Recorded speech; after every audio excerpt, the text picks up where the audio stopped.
So guys, I just wanted to do a quick review on this tool right here.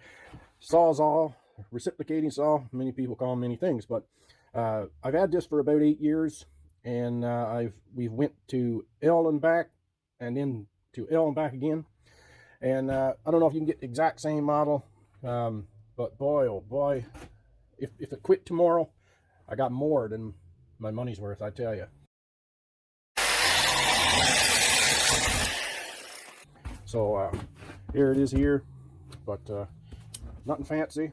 All I had to do at one time, take this off, and I greased in here, but that was just one time.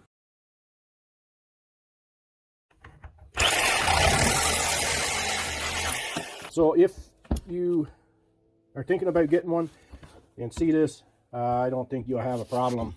If it haven't broken for me yet, the way that I've used this thing. Thanks, guys. Hi, I'm Jason, and I want to thank you right there for taking the time out of your busy schedule to come to my channel and watch videos. If you haven't already, please hit the subscribe button, hit the thumbs up. Maybe if I'm a very lucky person, maybe I will see you on the next video.